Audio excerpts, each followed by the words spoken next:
Welcome to behind that lens. This is Satish. Corona కల్లోలో నుంచి ఇంకా తేరుకోకముందే దేశాన్ని మూడే వేవ్ ముంచెత్తనుందా? మరో మహాప్రళయానికి ఆమడ దూరంలో దేశం ఉందా? పరిస్థితులు చూస్తుంటే అలాగే అనిపిస్తోంది. ఓవైపు స్టాక్ లేకపోవడం వల్ల మందకొడిగా సాగుతున్న వ్యాక్సినేషన్, మరోవైపు దేశవ్యాప్తంగా ప్రమాదకర స్థాయిలో నమోదవుతున్న కేసులు అందరిలోనూ వణుకు పుట్టిస్తున్నాయి. నేషనల్ లాక్డౌన్ విధించాలన్న డిమాండ్ పెరగడంతో దాదాపు అన్ని రాష్ట్రాలు లాక్డౌన్ దిశకు అడుగులు వేస్తున్నాయి. ఏపీలో ఇవాళ మధ్యాహ్నం 12 గంటల నుంచే డే కర్ఫ్యూ అమల్లోకి రాబోతోంది. ఇలాంటి పరిస్థితుల్లో కరోనా కట్టడికి ప్రయత్నాలు ఇంకేం చేయాలి? ఈ మహా విపత్తు నుంచి దేశం బయటపడే మార్గాలేంటి? ఇదే అంశంపై ఇన్ డీటెయిల్గా బిహైండ్ ద లెన్స్లో చర్చించబోతున్నాం. ప్రస్తుతం చర్చలో పాల్గొంటారు 10 టీవీ స్టూడియోలో నిమ్స్ ఆసుపత్రి నెఫ్రాలజీ హెచ్ఓడిగా ఉన్నారు, అలాగే ప్రముఖ వైద్య నిపుణులు శ్రీభూషణ్ రాజు గారు. అలాగే బయట నుంచి లైవ్లో పాల్గొంటున్నారు ప్రముఖ పల్మనాలజిస్ట్ డాక్టర్ సాయికృష్ణ గారు గుంటూరు నుంచి. అలాగే చర్చలో పాల్గొంటున్నారు ఉమ్మడి ఆంధ్రప్రదేశ్లో రాష్ట్రం విడిపోయిన తర్వాత తెలంగాణలో సీనియర్ ఐఏఎస్ అధికారిగా వివిధ హోదాల్లో పనిచేసి పరిపాలనా అనుభవం గడించిన చంద్రవదన్ గారు. రైట్, చంద్రవదన్ గారు, మనం చూస్తున్నాం ఒకవైపు లాక్డౌన్ పరిష్కారం కాదని అంటూనే 2 వారాల కిందట ప్రధానమంత్రి కూడా అన్నారు సిచ్యువేషన్స్ తగ్గట్టుగా ఒక చివరస్త్రంగా లాక్డౌన్ ఉపయోగించాలని. తర్వాత సుప్రీంకోర్టు కూడా మన రాష్ట్రాలకు కేంద్రానికి సూచించింది లాక్డౌన్ పెట్టే అంశాన్ని పరిశీలించాలని. అలాగే అమెరికా వైద్య సలహాదారుగా ఉన్న ఫౌసీ నుంచి నిన్నటి ఎయిమ్స్ డైరెక్టర్ గులారియా వరకు అందరూ సూచిస్తుంది ఏంటంటే కనీసం ఒక 2 వారాల పాటు లాక్డౌన్ పెట్టకపోతే పరిస్థితి చేయి దాటిపోతుంది అని చెప్తున్నారు. ఇప్పటికే 3-4 రాష్ట్రాలు, అంటే మనం చూస్తే అటు ఢిల్లీ కానీ, తర్వాత గోవా కానీ, బీహార్ కానీ, కర్ణాటక కానీ 4 రాష్ట్రాలు అఫీషియల్గా లాక్డౌన్ కంటిన్యూ అవుతుంది. బట్ మహారాష్ట్ర లాంటి రాష్ట్రాల్లో అన్అఫీషియల్గా లాక్డౌన్ ఆంక్షలే కంటిన్యూ అవుతున్నాయి. ఇదంతా సినారియో చూస్తున్నప్పుడు ఒకవైపు కేసుల సంఖ్య ఈ విధంగా పెరుగుతుండడం, వ్యాక్సిన్ సంఖ్య కొరత ఉండడం, ఈ ఫినామినా చూస్తున్నప్పుడు మీకేమనిపిస్తుంది? లాక్డౌన్ పెట్టడం మంచిది అనిపిస్తుందా? సతీష్ గారు, ఒక విషయం మనం అందరం గుర్తుంచుకోవాలి. లాక్డౌన్ అనేది అది కఠినమైన అది ఒక ప్రక్రియ. ప్రపంచంలో కూడా కొన్ని భాగాల్లో ఈ లాక్డౌన్ ని మంచి ఫలితాలు పొందారు. కానీ ఆధారం ఇంకా లోతుగా పరిశీలిస్తే లాక్డౌన్ శరణ్యం అని మనం చెప్పలేము. ఎందుకంటే it is one of the instruments or mechanisms. ఒక నిపుణులు చెప్పినట్లు ఇట్స్ అ బ్లంట్ ఇన్స్ట్రుమెంట్. ఆయుధం చాలా బ్లంట్ గా ఉంటుంది. మరి రాష్ట్ర ప్రభుత్వాలు వాళ్ళకి ఆర్థిక పరిస్థితి, ఇతర పరిస్థితులని దృష్టిలో పెట్టుకొని పూర్తి లాక్డౌన్ కు వెళ్ళాలన్నా, పాక్షికమైన లాక్డౌన్ కు వెళ్ళాలన్నా, మిశ్రమైన లాక్డౌన్ కు వెళ్ళాలన్నా, దాని ఒక డిఫరెంట్ మోడల్స్ ని కూడా రాష్ట్ర ప్రభుత్వాలు అనుసరిస్తూ వచ్చారు. వన్ సైజ్ ఫిట్స్ ఆల్ అంటే ఒక్క మోడల్ ని మనం అనుసరించాలనేది లేదు. మీరు చూశారు అన్ని రాష్ట్రాల్లో కూడా ఒక సార్ట్ ఆఫ్ లాక్డౌన్ నుంచి, పాక్షిక లాక్డౌన్ నుంచి, మిశ్రమ లాక్డౌన్ నుంచి పూర్తి లాక్డౌన్ కి, ఆ పూర్తి లాక్డౌన్ లో కూడా కొన్ని సడలింపు, కొన్ని మార్పులు చేర్పులు చేశారు. ఈ సెకండ్ వర్షన్ ఆఫ్ కోవిడ్ లో తర్వాత గతంలో మనకు ఆల్రెడీ లాక్డౌన్ పెట్టిన అనుభవాల్ని దృష్టిలో పెట్టుకొని నేను అనుకుంటా రాష్ట్ర ప్రభుత్వాలు ముఖ్యంగా ఆర్థిక విషయాలు, అదేవిధంగా మైగ్రెంట్స్ విషయస్ ని దృష్టిలో పెట్టుకొని నేను అనుకుంటా they have to balance both the views and take a decision. రెండో విషయం ఏంటంటే, ఇప్పుడు మన తెలుగు రాష్ట్రాల్లో, ఇంకా ముఖ్యంగా హైదరాబాద్, తెలంగాణలో ఇంకా మనకు ఈ కోవిడ్ ఇంకా పీక్ కావాల్సి ఉంది. We are expecting it another 2 weeks లో 15 to 30th లోగా పీక్ అయ్యే అవకాశం ఉంది. ఆ తర్వాత ఈ మధ్యలోనే కూడా మనం వ్యాక్సిన్, మరి అదే విధంగా ఆక్సిజన్ బెడ్స్ ని, కోవిడ్ కేర్ సెంటర్స్ అని ఇప్పుడు కొత్త కాన్సెప్ట్ నుంచి కూడా నైబర్హుడ్ లోని ఇక్కడ ఎన్జిఓస్ వాళ్ళ సహకారం తీసుకొని కోవిడ్ కేర్ సెంటర్స్ నెలకొల్పాలి. జిహెచ్ఎంసీ కూడా ఈ ప్రక్రియ గురించి ఆలోచిస్తున్నారు. ఏదైనప్పటికీ నేను అనుకుంటా అన్ని విషయాల్ని కూలంకుషంగా పరిశీలించిన తర్వాత ఎలాంటి మోడల్ మనకు తెలంగాణ, అదే విధంగా ఆంధ్రాలో ఆల్రెడీ వాళ్ళు లాక్డౌన్ వైపు అడుగులు వేశారు కాబట్టి తెలంగాణలో ఖచ్చితంగా నేను అనుకుంటాను ఇది అనివార్యము. మరి ఏ రకంగా చేస్తారు, ఎలాంటి లాక్డౌన్, సంపూర్ణమైన లాక్డౌన్ గతంలో మాదిరిగా చేస్తారా, లేకపోతే మిశ్రమైన లాక్డౌన్ చేస్తారా, లేకపోతే పాక్షికంగా చేస్తారా? ఇంకో కాన్సెప్ట్ కూడా వెలుగులో వస్తుంది, మైక్రో కంటైన్మెంట్ జోన్స్ అని. కంటైన్మెంట్ ఏరియాస్ ని ఎక్కడ వ్యాధి ఎక్కువగా ప్రబలుతుంది వాటి మీద ఎక్కువగా టెస్టింగ్, ట్రేసింగ్, ట్రాకింగ్ లాంటిది చేసి ట్రీట్మెంట్ చేసి అది కూడా చేసే అవకాశం ఉంది. లేకపోతే కాంబినేషన్ ఆఫ్ ఆల్ దీస్ పెట్టుకొని చేసే కూడా అవకాశం ఉంది. అంటే చంద్రవదన్ గారు, మీరు చెప్పిన ఆల్టర్నేటివ్స్ ఏవైతే ఉన్నాయో ఇవి ఆల్రెడీ భారతదేశంలో చాలా రాష్ట్రాలు ఫాలో అవుతున్నాయి, బట్ అది పరిష్కారం కాదు, పరిస్థితి చేయి దాటిపోతుందన్న ఒక ఆందోళన ఎక్కువగా నిపుణుల నుంచి వస్తుంది. వాస్తవం అండి. ఇప్పుడు పరిస్థితి చక్కదిద్దుకోవాలంటే ఇప్పుడు మనం ఖచ్చితంగా అందరూ కూడా ఒక హోలిస్టిక్ అప్రోచ్ ఉండాలి. ఇది కేవలం ఆర్థిక పరిస్థితి విషయం కాదు, సామాజిక ఇష్యూస్ కాదు, మైగ్రెంట్స్ ఇష్యూ కాదు, అన్ని విషయాలను కూడా పరిగణలో తీసుకొని నేను అనుకుంటా ఖచ్చితంగా ఇప్పుడు మనకు తెలంగాణకి మైగ్రెంట్ ఇష్యూ పెద్ద ఉంది. We have a long border with Maharashtra and Karnataka. అదేవిధంగా ఆంధ్రాలకు కూడా బార్డర్స్ ఉన్నాయి, ఛత్తీస్గఢ్ మిగతా రాష్ట్రాలతో. కాబట్టి నేను అనుకుంటా ఇవన్నీ ఫ్యాక్టర్స్, మరి అవైలబిలిటీ ఆఫ్ వ్యాక్సిన్ కూడా ఇప్పుడు 18 సంవత్సరాల లోపల పిల్లలకు కూడా ఇవ్వమని చెప్పారు. మరి ఇప్పుడున్న వ్యాక్సిన్ పరిస్థితి తీసుకొని మనకు కావాల్సిన వైద్య సదుపాయాలు ఏ మేరకు ఉన్నాయి, ఇవన్నీ కూడా ఒక హోలిస్టిక్ అప్రోచ్ తీసుకొని చాలా జాగ్రత్తగా అడుగు వేయాలి. ఇవాళ తెలంగాణ రాష్ట్ర ముఖ్యమంత్రి నేను అనుకుంటా త్వరలో ఒక నిర్ణయం కూడా తీసుకుంటారు. నా దృష్టిలో నేను అనుకుంటాను ఈ రోజు మీరన్నట్టుగా తెలంగాణ ముఖ్యమంత్రి కేసీఆర్ ఈ రోజు విస్తృత స్థాయి సమీక్షా సమావేశం ఏర్పాటు చేశారు. ఈ కోవిడ్ తీసుకోవాల్సిన చర్యలు, వ్యాక్సిన్ కొరతను ఏ విధంగా అధిగమించడం, ఆక్సిజన్ కొరతను ఏ విధంగా మనం పూడ్చుకోవాలి, వీటన్నిటికి సంబంధించిన ఈరోజు వైడర్ సెన్స్లో ఈరోజు ఒక మీటింగ్ కూడా ఉంది. చూద్దాం మీరు అన్నట్టుగా ఏమైనా నిర్ణయం ఏమైనా రావచ్చా, లేదంటే ఇంకొన్ని కఠిన నిర్ణయాలు ఏమైనా ప్రకటిస్తారనేది. రైట్, భూషణ్ రాజు గారు. సతీష్, సార్ మాట్లాడండి. Lockdown is only one of the solution. Lockdown is not the only solution. Lockdown అదొక ప్రక్రియ, అది one of the options. Right. కాబట్టి లాక్డౌన్ వరే పూర్తిగా అదుపు చేస్తారని కాదు, అనేకమైన అంశాలను కూడా దృష్టిలో పెట్టుకొని వైద్య సదుపాయాలను మెరుగు చేసి, వ్యాక్సినేషన్ ని బలోపేతం చేసి, యూనివర్సల్ వ్యాక్సినేషన్ వెళితేనే అవుతుందని ఇతర దేశాల్లో చూసాం మనం.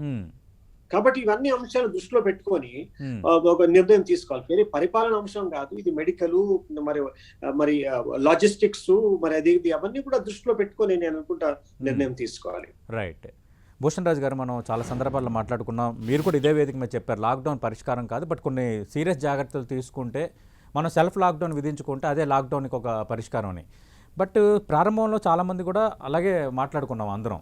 కానీ ఇప్పుడు భారతదేశంలో నమోదవుతున్న కేసులు కానీ, ఒకవైపు వ్యాక్సినేషన్ అనుకున్నంత స్పీడ్గా జరగకపోవడం, ఇవన్నీ చూస్తున్నప్పుడు కేవలం విదేశాల్లో ఉన్న ప్రముఖులే కాదు, ఇక్కడున్న వైద్య నిపుణులు కూడా ఎక్కువ మంది ఇంకా కనీసం 2 వారాలైనా లాక్డౌన్ విధించాలి, లేదంటే మన పరిస్థితిని చక్కదిద్దలేము అని అంటున్నారు. దీనిపై మీ ఒపీనియన్ ఏంటి?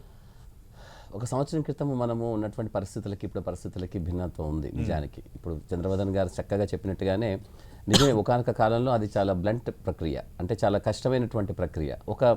ఒక అవగాహన లేని కాలంలో మనం అనాలోచితంగా అనుకోకుండానే అకస్మాత్తుగా అసంకల్పితంగా కూడా పెట్టుకోవాల్సినటువంటి ప్రక్రియలాగా మనం లాక్డౌన్ విధించుకున్నాం దేశం అంతా కూడా. కానీ దానికి సంబంధించినటువంటి ఒక పద్ధతిని మనం ఎన్నుకోవడం ద్వారా దానికి సంబంధించినటువంటి లాభాన్ని మనం తప్పకుండా పొందాం. పూర్తిగా పొందడం జరగదు, ఎందుకనంటే ఇంతకుముందు తానే చెప్పినట్టుగానే ఒకే ఒక ప్రక్రియ, అది అనేక ప్రక్రియలు, అది కూడా ఒకటి, అంతేగాని సంపూర్ణంగా అది మాత్రమే ప్రక్రియ కాదు. అయితే ఇప్పుడు మనం లాక్డౌన్ విధించుకోవడం అన్నది అటువంటి అసంకల్పిత చర్యలాగా ఉండకూడదు, అది పూర్తిగా సునిశ్చితమైనటువంటి ప్రక్రియలాగా మారాలి. అది ఎందువల్ల అంటే ఒక సంవత్సర కాలం అనేది చాలా సుదీర్ఘ విరామం ఒక కాలగమనంలో. అంతేకాకుండా దీనిపైన చర్చోపచర్చలు ఒక నెల 2 నెలలుగా జరుగుతూనే ఉన్నాయి. ఒకవేళ లాక్డౌన్ విధించాల్సిన పరిస్థితే వస్తే ఇప్పుడు కూడా కేవలం ఆర్థికాంశాల నేపథ్యం మాత్రమే చూపిస్తూ కేవలం ఆ కారణం చేతనే అంటూ వద్దని చెప్పడం అన్నది సాధ్యం కాదు ప్రభుత్వాలకి, ఏ ప్రభుత్వానికైనా కూడా. అందులో చిన్న చితక ప్రభుత్వాలు, గోవా లాంటి చిన్న ప్రభుత్వాలు సైతం వాళ్ళ రాష్ట్రాల్లో విధించుకోగలిగాయి అనుకుంటే, అక్కడ అంత చిన్న రాష్ట్రాలు వాళ్ళకి ఆర్థిక సమస్యలు అంటూ ఉండవా దాదాపు. కాబట్టి దేశం అంతా కూడా ఎవరి రాష్ట్రానికి వాళ్ళకి అనుకుంటున్న కాలంలో వాళ్ళ రాష్ట్రాల బాధ్యతని నిరూపిస్తూ మాత్రమే వాళ్ళు కేంద్ర ప్రభుత్వం లాక్డౌన్ విధిస్తే తప్పేమీ లేదు. ఇక్కడ ఇప్పుడు కూడా మనం ఇంకా మైగ్రెంట్ లేబరర్స్ గురించి వాళ్ళ గురించి ఇప్పుడు ఆలోచిస్తున్నామంటే మన ప్రణాళికలో ఎక్కడో పెద్ద లోపం అనిపిస్తోంది. సో కాబట్టి లాక్డౌన్ విధించుకోవడము అన్ని విధాల అర్హమైనటువంటి దేశం. ఏదో విదేశాలు చెప్పారా, వైద్య ప్రముఖులు చెప్పారా అన్న దాన్ని పక్కన పెట్టేస్తే గత 2-3 వారాల కాలంలో చాలా విస్తృతంగా పెరుగుతున్నటువంటి నెంబర్ల, అంటే ఎంత సంఖ్య పెరుగుతోంది బాగా కూడా, చాలామంది పాజిటివ్ అయిపోతున్నారు. అటువంటి సందర్భంలో మనకి ఆసుపత్రులు కానీ పెద్దగా సమాయత్తమైనటువంటిది లేదు. చిన్న చిన్న కుటుంబాలందరూ కార్పొరేట్ ఆసుపత్రి చుట్టూ తిరగలేక ప్రదక్షిణలోనే సగం మంది పరమపదిస్తున్నారు. సో కాబట్టి ఇక్కడ చాలా ఇంత విధ్వంసం జరుగుతున్న కాలంలో అనేక సందర్భాలు, అనేక ప్రక్రియలు దానికి ఉపయోగపడినప్పుడు ఏ చిన్న ప్రక్రియ ద్వారానైనా కూడా దాంట్లో ఒక 5%, 10%, 20% తగ్గించే అవకాశం ఉంటుంది. అంటే ఎందువల్ల చెప్తున్నానంటే లాక్డౌన్ అనేది ఒక ప్రక్రియ, ఆ ప్రక్రియతో మనకి తప్పనిసరిగా కొంచెం లాభం ఉంటుంది. పూర్తిగా నియంత్రణ కోల్పోయే సందర్భాన్ని మనం తెచ్చుకోకూడదు. ఇప్పటికే కొంతకాలంగా ఇచ్చుంటే ఏది ఉందంటే కనీసం ఒక 15-20% నెంబర్ ఆఫ్ కేసెస్ తగ్గి అది కావాలంటే తర్వాత నెమ్మదిగా రావచ్చు. ఈలోగా మన కనీసం ఆక్సిజన్ అందుబాటులో లేకున్నటువంటి ఆసుపత్రులు బెడ్లను పెంచుకునే పరిస్థితులు అంటే సంవత్సర కాలంలో మనం పెరిగినప్పుడు ఇక కష్టం. దాదాపు ఇంజనీరింగ్లో చాలా మంది పిల్లలు రేపు ఎగ్జామ్ ఉందనగా పుస్తకాలు తెరుస్తూ ఉంటారు, కానీ గమ్మత్తుగా వాళ్ళందరూ పాస్ అవుతుంటారు.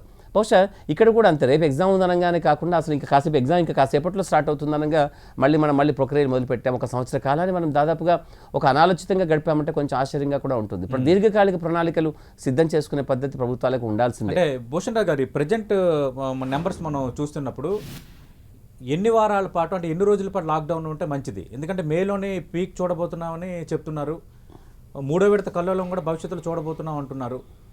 ఈ స్టేటస్లో ఎన్ని రోజులు లాక్డౌన్ ఉంటే కొంత మనం బయటపడగలం? సైంటిఫిక్గా మనం దేనైనా కూడా ఒక హాఫ్ లైఫ్కి మనం ఉదాహరిస్తూ ఉంటాం, హాఫ్ లైఫ్ అంటూ ఉంటాం. దాదాపుగా ఇక్కడ మనం ఒక దాని యొక్క ఇంక్యుబేషన్ పీరియడ్, వైరస్ యొక్క ఇంక్యుబేషన్ పీరియడ్ తీసుకుంటే అది కదలికలకి ఆగపడానికి ఒక వ్యక్తి నుంచి ఇంకో వ్యక్తి రావడానికి సుమారు 2 నుంచి 28 రోజుల దాకా మాక్సిమం చూడగలిగారు శాస్త్రీయంగా మొదట్లో. ఇప్పుడు కొంచెం దాని యావరేజ్ తగ్గింది.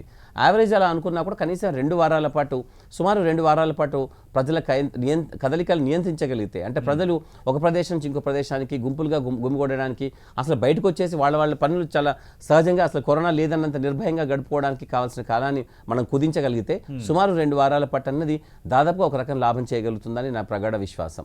అయితే ఇక్కడ అంతకాలానికి ప్రణాళిక లేక సిద్ధం చేసుకోలేకపోవడం అన్నది తప్పవుతుంది తప్పనిసరిగా. లాక్డౌన్ విధించుకోవాల్సిన పరిస్థితి మనం 3 నెలలు చూసాము, అప్పుడు ఎత్తివేస్తున్నప్పుడు చూసాము. అయితే ఇతర దేశాల్లో మనము సెకండ్ వేవ్ రావడానికి పరిస్థితులని వాళ్ళు ఏ విధంగా నియంత్రించగలిగారో దాన్ని చూసాము. కానీ అక్కడ దేశ జనాభా, ఇక్కడ దేశ జనాభా, అక్కడ దేశ సంస్కృతి, ఇక్కడ దేశ సంస్కృతి, ఇంత పెద్ద కరోనా కాలంలో కూడా ఎలక్షన్ రిజల్ట్స్ పెట్టగానే బయట కేరింతలు కుప్పిగంతులు వేసినటువంటి ప్రజలను చూసినటువంటి ఇటువంటి సంస్కృతి బహుశా వేరే దేశాల్లో ఉండకపోవచ్చు. మన దేశ వర్తమాన రాజకీయ, ఆర్థిక, సామాజిక వాతావరణ పరిస్థితుల రీత్యా మనం కొన్ని కఠిన నిర్ణయాలు తీసుకోవాల్సిన సమయం ఇప్పుడు మాత్రమే ఉంది. దానికి సమయం ఆసన్నమైంది కాబట్టి ఇకపై తీసుకుంటారని నేను అనుకుంటున్నాను. రైట్. సాయికృష్ణ గారు, ఈ రోజు నుంచి ఆంధ్రప్రదేశ్లో పగటిపూట కర్ఫ్యూ కూడా అమలు కాబోతోంది. ప్రధానంగా ఉదయం 6 గంటల నుంచి 12 గంటల వరకు మాత్రమే అన్ని సౌకర్యాలు అందుబాటులో ఉంటాయి. 12 గంటల తర్వాత అంతర్రాష్ట్ర సరిహద్దులను కూడా మూసేస్తున్నారు. కేవలం అత్యవసర సేవలకు మాత్రమే అవకాశం కల్పించారు. వ్యాక్సిన్ వేసుకునే వాళ్ళు మాత్రం వాళ్ళు కొంత వెసులుబాటు కల్పించారు. నిజంగా ఈ పగటిపూట కర్ఫ్యూతో ఫలితాలు ఉంటాయా? అసలు లాక్డౌన్ ఉండాలా వద్దన్న చర్చ జరుగుతున్న నేపథ్యంలో ఉండాలి అంటూ ఇప్పుడు స్వరం పెరుగుతున్న కాంటెక్స్ట్ మనం చూసాం. ఈ సమయంలో మీ అంచనా ఏంటి సార్? ఖచ్చితంగా ఇప్పుడున్న పరిస్థితులు అయితే లాక్డౌన్ మనం ముందున్నటువంటి ఆయుధం అండి. ఎందుకంటే ఇప్పటి వరకు మనం లాక్డౌన్ అనే దాన్ని వెనక్కి జరుపుకుంటూ వచ్చాము.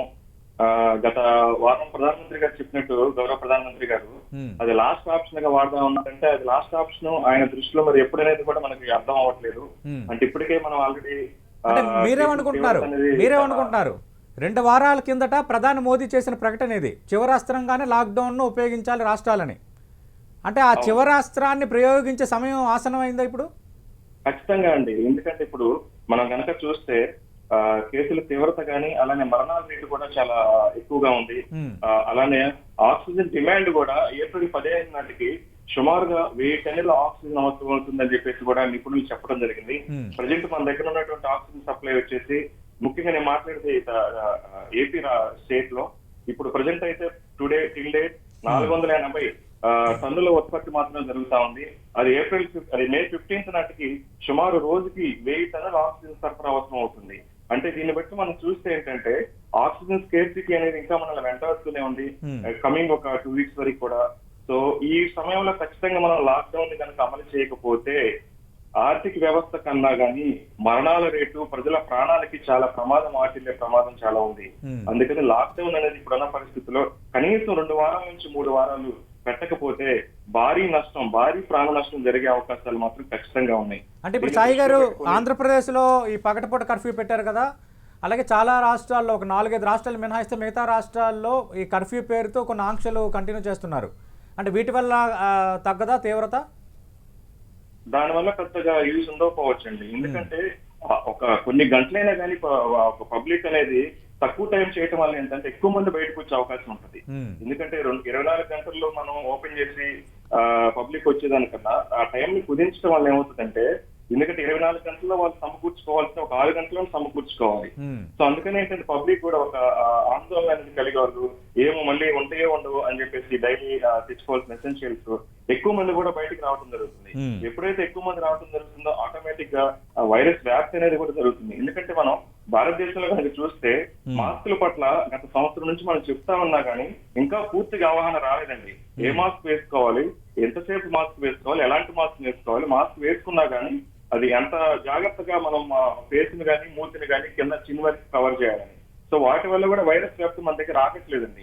మాస్క్ వేసుకుంటామంటే వేసుకుంటున్నారు కానీ అది ఎలాంటి మాస్క్, అది ఎంతవరకు ప్రొటెక్ట్ చేస్తుంది మనకి ఇన్ఫెక్షన్ రాకుండా వేరే వాళ్ళ నుంచి అనేది కూడా ఇంకా పూర్తిగా అవగాహన అనేది మన దగ్గర రాలేదు చాలా మందికి. సో ఇవన్నీ కూడా దృష్టిలో పెట్టుకుంటే పాక్షిక కర్ఫ్యూ, పాక్షిక లాక్డౌన్ అనేది పెద్దగా ఉపయోగపడకపోవచ్చు. అలానే వారాంతపు లాక్డౌన్ లో కూడా అంటే ఆ 2 days మనం కట్టడి చేస్తే మిగతా రిమైనింగ్ 5 days ఏమవుతుందండి, డెఫినెట్ గా అప్పటికి స్ప్రెడ్ అయి ఉంటుంది కదా ఇన్ఫెక్షన్ ఆల్రెడీ. అందుకని పూర్తిగా లాక్డౌన్ అనేది చేయటం ఇప్పుడున్న పరిస్థితుల్లో ఇప్పుడున్నటువంటి కేసుల తీవ్రత దృష్ట్యా కనీసం 2 నుంచి 3 వారాలు చేస్తే తప్పితే, ఎందుకంటే దురదృష్టవశాత్తు ఒక సంఘటన ఈ రోజు నేను చూశానండి న్యూస్ పేపర్ లో. విశాఖపట్నంలో రోజుకి ఒక మృతదేహానికి కావలసినటువంటి ఆ ఎండు కట్టెలు గాని లేకపోతే ఆ పచ్చి కట్టెలు గాని దాని యొక్క డిమాండ్ కూడా 5 to 6 times పెరిగిందంటే మనం అర్థం చేసుకోవచ్చు ఎటువంటి పరిస్థితుల్లో మనం ఉన్నాం అనేది. ఎందుకంటే ఆ శ్మశాన వాటికలో రోజు వాళ్ళు 10 మందిని దహనం చేసేవాళ్ళు, ఇప్పుడు అది రోజుకి 50 నుంచి 60 మందికి వెళ్ళింది. ఆటోమేటిక్ గా దానికి కావాల్సినటువంటి ఆ మెటీరియల్ కూడా డిమాండ్ పెరిగి అది కూడా స్కేర్సిటీ వచ్చిందంటే మనం ఎంత దారుణమైన పరిస్థితిలో ఉన్నాము. ఇలాంటి పరిస్థితుల్లో కూడా లాక్డౌన్ విధించకపోతే భారీ ప్రాణ నష్టం జరిగే అవకాశం ఉంది. ఎందుకంటే అతిపెద్ద పారిశ్రామిక సంస్థ అయినటువంటి సిఐఐ కూడా సూచన చేసింది లాక్డౌన్ కి వెళ్లాల్సిందే, ఎక్కువ మంది ప్రజలు లాక్డౌన్ నే కోరుకుంటున్నారు, మనకి లాక్డౌన్ తప్పితే వేరే మార్గం లేదు ఇప్పుడున్న సిచ్యువేషన్ లో అని చెప్పేసి వాళ్ళు కూడా సిఐఐ అనే పెద్ద పారిశ్రామిక సంస్థ కూడా చెప్పడం జరిగింది. అలానే ఒక సర్వే కూడా చేశారు. ఆ సర్వేలో కూడా 67.5% మంది ప్రజలు కూడా లాక్డౌన్ వైపు మొగ్గు చూపుతున్నారు. సాయికృష్ణ గారు ఒక్క నిమిషం మీరు లైన్లో ఉండండి. చంద్రవర్ధన్ గారు, అంటే ఎక్కువ మంది సూచిస్తున్న మార్గాల్లో రెండో ఒక కీలక మార్గం భారత్లో తీవ్రత తగ్గాలంటే భారీ స్థాయిలో వ్యాక్సినేషన్ జరగాలి అని. 3వ విడతలోని మంచి లక్ష్యం మనం పెట్టుకున్నాం, 18 నుంచి 45 ఏళ్ల వయసు వాళ్ళు ఉన్నందరికీ వ్యాక్సినేషన్ చేయాలని. కానీ 2వ విడతలోని చాలామందికి తొలి డోసు పూర్తయి ఇంకా 2వ డోసు కూడా దొరకని పరిస్థితి ఉంది, ఆ స్థాయిలో కొరత ఉంది. ఇక ప్రైవేటు ప్లేయర్స్కి సంబంధించి మీరే నేరుగా కొనుగోలు చేసుకొని మాత్రమే ఇవ్వాలని అటు కేంద్రం కానీ రాష్ట్రాలు కానీ మార్గదర్శకాలు విడుదల చేశాయి. అంటే ఒక రకంగా వ్యాక్సినేషన్ లక్ష్యాన్ని మనం చేరుకునే పరిస్థితి లేదు వ్యాక్సిన్ కొరత వల్ల. కేవలం 6 రాష్ట్రాల్లో మాత్రమే 18 నుంచి 45 ఏళ్ళ ఏజ్ గ్రూప్కి వ్యాక్సినేషన్ ఇప్పుడు కంటిన్యూ అవుతోంది. అంటే ఒకవైపు ఇటువైపు ఒక మైనస్ కనిపిస్తోంది, మరోవైపు కొన్ని రాష్ట్రాలు లాక్డౌన్ విధించాయి, కొన్ని రాష్ట్రాల్లో ఆంక్షల వల్ల ఉపయోగం లేదన్న మరో మైనస్ ఇటువైపు కనిపిస్తోంది. అంటే ఎటు చూసినా మైనస్లే కనిపిస్తున్న పరిస్థితుల్లో ఎట్లా మనం గట్టెక్కగలం? చాలా విషయాన్ని చాలా ప్రస్ఫుటంగా మీరు సతీష్ గారు చెప్పారు. సార్, ఇప్పుడు మన ప్రభుత్వాల ముందర ఒక కఠినమైన నిర్ణయాలు ఉన్నాయండి, ఆప్షన్స్ ఉన్నాయి. ఒకవైపు లాక్డౌన్ చేయటం, అదేవిధంగా వ్యాక్సిన్ అవైలబిలిటీ, లాజిస్టిక్ ఇష్యూస్ ఉన్నాయి, అదేవిధంగా అవైలబిలిటీ, మ్యానుఫ్యాక్చరింగ్ ఇష్యూస్ ఉంది. కేంద్ర ప్రభుత్వం అనుసరించే విధానాన్ని దృష్టిలో పెట్టుకుంటే ఇప్పుడు స్టేట్స్ కి 50% ఆఫ్ కోర్స్ కేంద్ర ప్రభుత్వం, అదేవిధంగా స్టేట్స్ కూడా వాళ్ళకు కావాల్సిన రీతుల్లో వాళ్ళు నేరుగా కొనుగోలు చేసే ప్రక్రియని కూడా వాళ్ళకు అవకాశం ఇచ్చారు. అదేవిధంగా ఇప్పుడు తెలంగాణలో కార్పొరేట్ హాస్పిటల్స్ నేరుగా వాళ్ళు ప్రైవేట్ మ్యానుఫ్యాక్చర్స్ నుంచి వాళ్లే కొనుక్కొని కోవిన్ పోర్టల్ ద్వారా నమోదు చేసిన తర్వాత వ్యాక్సిన్ ఇవ్వచ్చని కూడా అదొక వెసులుబాటు కల్పించారు. దీన్ని బట్టి ఏమవుతుందంటే choices are very hard choices. ఏది కూడా నిర్దిష్టంగా vaccine availability, oxygen availability, beds యొక్క అవైలబిలిటీ, సంసిద్ధత, అదేవిధంగా కోవిడ్ కేర్ సెంటర్స్ ని మనం నైబర్హుడ్ లో అందుబాటులో పెట్టామా లేదా, ఇవన్నీ మీద ఎవరు కూడా ఇంతవరకు కూడా స్పష్టమైన అవగాహన లేదు. We are trying to chase in war like situation ఉంది. ఈ వార్ లైక్ సిచ్యువేషన్స్ లో నేను చాలా ప్రూడెంట్ గా, కేర్ఫుల్ గా ఉన్న రిసోర్సెస్ ని ఆప్టిమైజ్ చేసుకొని ఉపయోగించుకోవాలి. ఎందుకంటే ఎలాస్టిక్ గా అవైలబిలిటీ ఏం లేదు, ఫైనైట్ అవైలబిలిటీ ఏం లేదు, మనకి ప్రతిదీ కూడా కొరత ఉంది, ఏది కూడా నిర్ధారించి చెప్పలేకపోతున్నాం. కాబట్టి ఈ లాక్డౌన్ ద్వారా మనం కొంచెం పాజ్ వస్తుంది, కొత్త ఇన్ఫెక్షన్స్ రాకుండా చాలా మట్టు కూడా దాన్ని మనం అరకట్టచ్చు. లాక్డౌన్ కు ఉద్దేశం ఏంటంటే కొత్త ఇన్ఫెక్షన్స్ వల్ల వ్యాపించకుండా, ఈ మధ్య కాలం ఈ లాక్డౌన్ కాలంలోనే ఈ మిగతా అంశాలన్నీ కూడా రిక్వైర్మెంట్స్, వ్యాక్సినేషన్, అదే విధంగా లాజిస్టిక్స్, అదే అవైలబిలిటీ ఆఫ్ బెడ్స్, ఆక్సిజన్, మరి ఆ విధంగా ఇతర రాష్ట్రాల నుంచి తీసుకురావాలన్నా, ఇప్పుడు ఉదాహరణకు మనం చూసాం నార్త్ ఈస్ట్ కంట్రీస్ లో నుంచి అక్కడ ఆక్సిజన్ సప్లైని ఇతర రాష్ట్రాలకు తెచ్చుకుంటున్నాం. ఇంకో ముఖ్య విషయం ఏంటంటే కొన్ని parts of western part of ఇండియాలో తగ్గుముఖం పట్టింది కాబట్టి అక్కడ ప్రెషర్ తగ్గుతుంది. కాబట్టి we have to carefully balance everything. ఏది కూడా లగ్జరీ లేదండి, మరి ఏ రాష్ట్రానికి కూడా ఒక లగ్జరీ లేదు. ఈ రకంగా చేస్తానని నిర్దిష్టంగా చేయలేదు. అన్ని కాంబినేషన్స్ లో అన్ని విషయాల్ని దృష్టిలో పెట్టుకొని ఒక ఆప్టిమైజ్డ్ అప్రోచ్ తీసుకొని బ్యాలెన్స్ చేసుకొని ప్రయారిటైజ్ చేసుకొని చాలా జాగ్రత్తగా వెళ్ళవలసిన అవసరం ఉన్నది. ఇది ఏదికి ఎమోషనల్ గా రియాక్ట్ అయ్యే సిచ్యువేషన్ కాదు. ఇది ఇక్కడ రాజకీయాలకి ఎలాంటి తావు లేదు. కాబట్టి ఇప్పుడున్న క్లిష్టమైన పరిస్థితుల్లో అన్ని కూడా బ్యాలెన్స్ చేసుకొని చాలా జాగ్రత్తగా వెళ్ళి ప్రణాళికాబద్ధంగా వెళ్ళాలి. మనం చూసాం ముఖ్యంగా వెస్టర్న్ కంట్రీస్ లో ఏ రకంగా ఇజ్రాయెల్, బ్రెజిల్ ఏ రకంగా వాళ్ళు చిన్న చిన్న కంట్రీస్ ఆఫ్ కోర్స్ వాళ్ళ పాపులేషన్ బర్డన్ చాలా తక్కువ ఉంది, కానీ చాలా ఆప్టిమిక్ అప్రోచ్ తో మేనేజరియల్ అప్రోచ్ తీసుకొని ఇది జాగ్రత్తగా చేయాలి. ఇప్పుడు మన దేశంలో మన పరిస్థితులు భిన్నంగా ఉంటాయి. ఎందుకంటే మన సంస్కృతి, మన యొక్క పాపులేషన్ డెన్సిటీ ఎంత తీవ్రంగా ఉన్న విషయం మన అందరికి తెలుసు. కాబట్టి పాపులేషన్ ఈజ్ ఎ ఛాలెంజ్, విస్తరణ ఈజ్ ఆల్సో ఛాలెంజ్. కాబట్టి ఇవన్నీ కూడా మ్యాచ్ చేసుకొని చాలా జాగ్రత్తగా రాష్ట్ర ప్రభుత్వాలు ప్లాన్ చేయాలి. అందుకోసం నేను అనుకుంటాను అన్ని రాష్ట్రాలు కూడా they are experimenting with various models and options. ఇతర రాష్ట్రాలు ఎలా చేస్తున్నారు, దేశాలు ఎలా చేస్తున్నారు, ఈ యొక్క ఎపిడమిక్ మోడలింగ్ ద్వారా కూడా వాళ్ళు నేర్చుకోవాల్సిన అంశాలన్నీ కూడా నేర్చుకుంటున్నారు. కాబట్టి అతి చూచి వ్యవహరించవలసిన ఆవశ్యకత ఎంతైనా ఉందండి ఇప్పుడు. రైట్. అంటే భూషణ్ రాజు గారు ఇందాక సాయి కృష్ణ గారు చెప్పినట్టు, ఇప్పుడు చంద్రవర్ధన్ గారు చెప్పినట్టు రాజకీయాలకు అతీతంగా అందరూ ఆలోచించాల్సిన సమయం. ఖచ్చితంగా ఒక రకంగా ఒక యుద్ధమే ఇది. దేశం మొత్తం ఒక యుద్ధంలో ఉందా, ఆ యుద్ధాన్ని మనం గెలుస్తామా గెలవమా, గెలవటానికి ఏ అస్త్రశస్త్రాలు ఉపయోగిస్తున్న అస్త్రశస్త్రాలు సరిపోతున్నాయి లేదనేది ఇప్పుడు మనం మాట్లాడుకుంటుంది. అంటే ఇప్పుడు చాలా చోట్ల ఈ నైట్ కర్ఫ్యూలు, వారాంతపు లాక్డౌన్లు, మిగతా 5 రోజులు ఇంకా అందరూ పబ్లిక్ అంతా కనెక్ట్ అయ్యే వాతావరణం ఉంది. ఇప్పుడు ఆంధ్రప్రదేశ్లో పగటిపూట కర్ఫ్యూ అనేది మంచి నిర్ణయమే, కానీ ఉదయం 6 నుంచి 12 గంటల లోపు అన్ని కొనుగోలు చేసుకోవాలి, అన్ని పనులు చూసుకోవాలన్నప్పుడు మళ్ళీ లార్జ్ నెంబర్లో మాస్ గ్యాదర్ అయ్యే అలాంటి ప్రమాదాలు కూడా ఉన్నాయి. ఎలా బయటపడతాం? మరోవైపు వ్యాక్సినేషన్ సంబంధించి ప్రజల్లో ఒక ఆందోళన ఉంది. అంటే ఫస్ట్ డోస్ తీసుకున్నాము, రెండో డోస్కి సమయం అయిపోయింది, ఇంకా లాగిన్ పీరియడ్ కూడా అయిపోయింది, మనం తీసుకోకపోతే ఏం జరుగుతుందన్న ఒక టెన్షన్ వాళ్ళ వైపు ఉంది. ఈ భయాందోళన పోవడానికి మీరు సూచించే మార్గాలేంటి? మొదట్లో కూడా అప్పుడు లాస్ట్ టైం లాక్డౌన్ పెట్టినప్పుడు తర్వాత ఎత్తివేసేటప్పుడు కూడా కొన్ని నేను చెప్పున్నాను. ఒకే దేశం రాష్ట్రం అంతా ఒకే ప్రదేశంలాగా చూడకుండా కొన్ని ప్రదేశాలను భిన్నభిన్నంగా చూడాలి. అంటే ఒక్కొక్క ప్రదేశంలో కేవలం మనుషుల కదలికలు కొద్దిగా నియంత్రించగలగాలి. మీరు అన్నట్టుగా ఒక చిన్న ప్రదేశంలో ఒక సంత ఉందనుకోండి. ఇప్పుడు మనం చూసా విజయవాడలో పోయినసారి లాక్డౌన్ ఎత్తివేయగానే ఆ టైంలోనూ గుంపులుగా వచ్చేసి ఒక చిన్న మేళాలాగా నిర్వహించారు.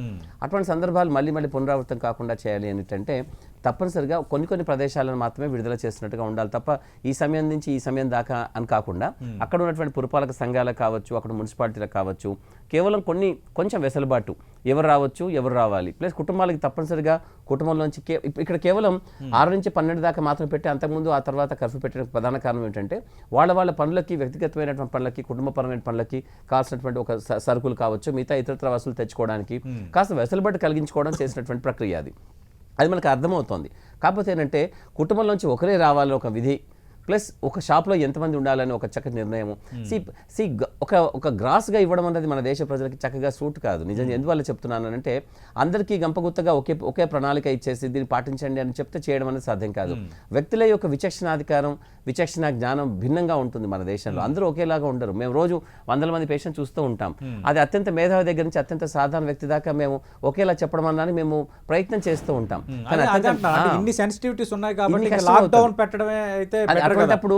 అటువంటి ప్రదేశాలలో, అటువంటి సన్నివేశాల్లో ఎంత చిన్నగా మార్పు చేయాలన్నది అక్కడ అధికారులకు వదిలేసి వాళ్ళు చాలా జాగ్రత్తగా ప్రజలు ఎంతమంది రావాలి, ఒక మార్కెట్లో ఎంతమంది గుమికూడవచ్చు, ఎంతమంది ఎక్కడ కట్టడి చేయాలని ఒక చిన్న అంశాల పట్ల ఈ 4 గంటల్లోనే పెట్టి ప్రజలు గుమికూడకుండా చూడాలి. ఒకవేళ అంతే గుమికూడితే మళ్ళీ మనం పోయి చేసే లాభం కూడా ఏమీ ఉండదు నిజం చెప్పాలంటే. అలా కాకుండా వరుసగా కాకుండా కొన్ని సందర్భాల్లో ఆంక్షల సమయానికి రోజుకి భిన్న కాలాల్లో వాళ్ళని విడుదల చేస్తూ ఉండాలి, ఒకే సమయానికి కాకుండా. మీరంటగా మనం ఒక mass mentality or mob mentality ఉంటుంది మన ఇండియాలో. సో ఒక అనగానే ఇప్పుడు చూడండి సినిమా టికెట్లు కొట్టుకున్నట్టుగానే టీకా కార్యక్రమంలో కూడా అందరూ ఒక గుంపులుగా వచ్చి టీకాలు తీసుకోవాలి. అది చూస్తే అక్కడ హాట్స్పాట్స్ మారుతాయేమో, ఆ టీకా కేంద్రాలన్నీ కూడా అంత భయం అవుతుంది. కాబట్టి అటువంటి సందర్భం కాకుండా అందరికీ ఒక నెమ్మదిగా వెళ్ళి తీసుకోవాలి. ఇప్పటికిప్పుడు యాప్ ఒకటి ఇచ్చారు కోవిన్ అంటూ, అది చాలా మంది కొంచెం అర్థం కావటం లేదు. చాలా మంది రిజిస్ట్రేషన్ దగ్గర అక్కడ కూడా గుంపుగానే అయిపోతుంది. అంత సులభం కాదు మన దేశంలో. అందరూ ఒకే రకమైన జ్ఞానాన్ని సూచన చాలా కీలకమైంది. కానీ అంటే పదాలు ఇదిగా ఉన్నా అందులో తీవ్రత అంటే ఎందుకంటే ఇప్పుడు చాలా మందికి ఏ విధంగా రిజిస్ట్రేషన్ చేసుకోవాలో తెలియదు. రిజిస్ట్రేషన్ చేసుకున్న వాళ్ళకి 3వ విడత వ్యాక్సినేషన్ అంటున్నారు. ఇది చాలా ఒక పెద్ద సమస్యగా మారిపోయింది. సాయికృష్ణ గారు, అంటే ఇప్పుడు ఎక్కువ మందికి బాగా పట్టి పీడిస్తున్న సమస్య ఒకటి లాక్డౌన్ ఉంటుందా ఉండదా, పెడితేనే మంచిదన్న అభిప్రాయం. ఇప్పుడు కొంత గతంలో వద్దన్న గొంతుకులు కూడా ఇప్పుడు మళ్ళీ ఏకమవుతున్నాయి, పెట్టడమే పరిష్కారం అన్న ధోరణిలో. రెండోది, భారీగా వ్యాక్సినేషన్ జరిగితేనే భారత్ బయటపడగలదు అన్నది అటు నేను ప్రస్తావించినట్టు పౌసీ నుంచి నిన్నటి ఎయిమ్స్ డైరెక్టర్ గులారే వరకు అందరూ చెప్తున్న మాటే. కానీ వ్యాక్సినేషన్ మనకి ఇప్పుడు అందుబాటులో లేదు. తొలి డోస్ తీసుకున్న వాళ్ళు కూడా 2వ డోస్ తీసుకోవాలనే విచిత్ర పరిస్థితి మనకి ఎదురవుతుంది. ఈ ప్రజల భయాందోళనకు సంబంధించి వీరిచ్చే సమాధానం ఏంటి? కరెక్టే అండి. అంటే ఇప్పుడు వ్యాక్సినేషన్ ప్రక్రియ అనేది నిజంగా వేగవంతంగా జరగాలి. కాకపోతే ఇప్పుడు ఉన్నటువంటి హై ఇన్ఫెక్టివిటీ పాజిటివిటీ రేట్ వల్ల కూడా ఎవరైతే ఇప్పుడు మన శ్రీభూషణ్ గారు చెప్పినట్టు కూడా అవి వ్యాక్సిన్ కేంద్రాలు కూడా హాట్స్పాట్స్ మారే ప్రమాదం ఉంది. నిన్న ఒక దగ్గర ఎక్కడో చూశాను, ఒక 100 డోసులు వచ్చినాయని చెప్పేసి దానికోసం ఒక దాదాపు 5,000 మంది సినిమా టికెట్స్ కోసం కొట్టుకున్నట్టు మాకు వేయండి అనే పరిస్థితి వచ్చింది. దీన్ని దృష్టిలో పెట్టుకొని మన అమెరికన్ ఆంథోనీ ఫాసీ గారు ఇన్ఫెక్షన్స్ డిసీజ్ స్పెషలిస్ట్ కూడా ఆయన కూడా చెప్పింది ఏంటంటే వ్యాక్సినేషన్ అనేది ఖచ్చితంగా జరగాల్సిందే. కాకపోతే ఇప్పుడున్న పరిస్థితుల్లో భారతదేశంలో వ్యాక్సినేషన్ అనేది హాస్పిటలైజేషన్స్ కానీ ఇన్ఫెక్టివిటీని కానీ ఎటువంటి పరిస్థితుల్లో కూడా అది ఆపదు. అందుకనే చాలా జాగ్రత్తగా వ్యాక్సినేషన్ అనే ప్రోగ్రాం జరుపుతూనే మీరు పకడ్బందీగా లాక్డౌన్ అనేది పెట్టి చేస్తే తప్పితే దీని బారి నుంచి బయటపడే అవకాశం లేదని ఆంథోనీ ఫాసీ గారు కూడా చాలా హెచ్చరించడం జరిగింది. ఒక విధంగా ఆయన హెచ్చరిక చేశారు, ఇండియా అనేది పూర్తిగా షట్ డౌన్ చేయాలి అనే మాట చెప్పారు. అందుకని ప్రజలు కూడా వ్యాక్సినేషన్ కోసం ఆందోళనకు గురై ఇప్పటికిప్పుడు వ్యాక్సిన్ వేసుకుంటే మేము ప్రొటెక్షన్, రేపు నుంచే మాకు ప్రొటెక్షన్ వస్తుంది, రేపు నుంచే మాకు కోవిడ్ బారిన పడకుండా ఉంటాం అనే ధోరణి వద్దండి. వ్యాక్సిన్ ఖచ్చితంగా వేయించుకోవాలి. కాకపోతే మీరు వ్యాక్సిన్ కేంద్రానికి వెళ్ళినప్పుడు కూడా సామాజిక దూరం పాటించాలి, సరైన మాస్క్ ధరించి జాగ్రత్తగా ఉండాలి. లేదంటే భారత్లో 3వ విడత కరోనా కల్లోలం రావచ్చు అని అటు ఫౌసీ నుంచి నిన్న గులారే కూడా ఆ తరహాగా మాట్లాడారు. నిజంగా అసలు ఆ వాతావరణం ఉందా? మేలోనైతే పీక్ చూడబోతున్నాం అంటున్నాం, ఇంకా మనం 2వ విడతలోనే ఉన్నాము. ఖచ్చితంగా అండి. అంటే ఈ వైరస్ అనేది ఎప్పటికప్పుడు జన్యు మార్పిడి జరుగుతూ ఉంటుంది కాబట్టి మధ్యలో ఎప్పుడైతే అది ఒక పీక్ స్టేజ్కి వెళ్ళి మళ్ళీ స్లో డౌన్ అవటం, మళ్ళీ ఎప్పుడైతే మనం ఏమారుపాటుగా ఉంటామో మళ్ళీ ఆ వైరస్ అనేది ఎప్పుడైతే జన్యు మార్పిడి చెంది అప్పటివరకు మనకు బాడీలో ఉన్న యాంటీబాడీస్ సన్నగిల్లటం, మళ్ళీ జన్యు మార్పిడి చెందటం వల్ల మళ్ళీ ఆ వైరస్ను బారిన పట్టడం, ఇది వైరస్కు ఉన్నటువంటి గుణమేనండి. అందుకని ఖచ్చితంగా 3వ వేవ్ 3వ తీవ్రత రాదు అని అయితే మాత్రం చెప్పడానికి లేదు. అందుకనే వ్యాక్సినేషన్ ప్రోగ్రామ్ ని మనం కంటిన్యూ చేస్తూనే గవర్నమెంట్ జాగ్రత్తగా, కాకపోతే వ్యాక్సిన్ అనేది ఇప్పుడు స్కేర్ సిటీ నడుస్తూ ఉంది. మీరు ఇందాక చెప్పినట్టు ఫస్ట్ డోస్ వేసుకొని ఆల్రెడీ లాగింగ్ స్టేజ్కి వచ్చి సెకండ్ డోస్ వేసుకున్న వాళ్ళకి ఈ వ్యాక్సిన్ అనేది అందుబాటులోకి రాలేదు. దానివల్ల ఏమవుతుందంటే మనం ఆ యాంటీబాడీస్ అనేది బ్లడ్ లెవెల్స్ మెయింటైన్ అవ్వటం అనేది కూడా కొంచెం కష్టం అవుతుంది. మళ్ళీ వాళ్ళు సెకండ్ డోస్ వేయించుకునే టైంకి డిలే కనుకైతే అందులో కూడా బాడీలో బ్లడ్ లో యాంటీబాడీస్ కూడా మార్పు వచ్చే అవకాశం ఉండే, వాళ్ళకి ఫుల్ ప్రొటెక్షన్ వచ్చే అవకాశం కూడా ఉండదు. అందుకని దీని మీద గవర్నమెంట్ ఖచ్చితంగా సీరియస్ గా తీసుకొని వ్యాక్సిన్ అనేది అవసరమైతే ఇంటికెళ్ళి ఇచ్చే ఏర్పాటు కూడా చేస్తే బాగుంటుందని నా ఆలోచన. ఒకే దగ్గరికి అందరినీ తీసుకొచ్చి చేసే కన్నా కానీ. రైట్.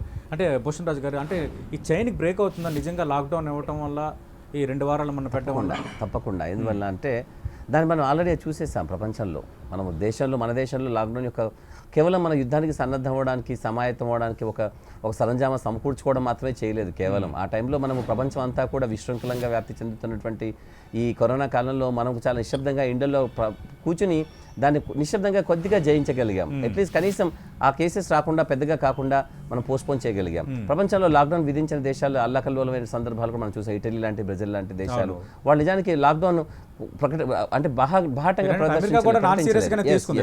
సో ఆ విధంగా కూడా అలా చేసి వాళ్ళు నష్టపోయింది, కష్టపడింది మనం చూసాము. ఇక్కడ ఏంటంటే వైరస్ కేవలం ఒక మనిషి నుంచి ఒక మనిషి వ్యాప్తి చెందాలంటే మనుషులు దగ్గరగా ఉండాల్సిందే, ఇంకేం లేదు. వైరస్ చాలా సులభంగా చనిపోతుంది. నిజానికి జస్ట్ అలా టేబుల్ మీద పడిపోయినా వైరస్ చనిపోతుంది. ఏ వైరస్ అయినా, ఇదే అని కాదు, ప్రత్యేక ఏ వైరస్ అయినా కూడా చాలా సులభంగానే చనిపోతుంది. కాబట్టి దానికి మంచి వాహకం కావాలి.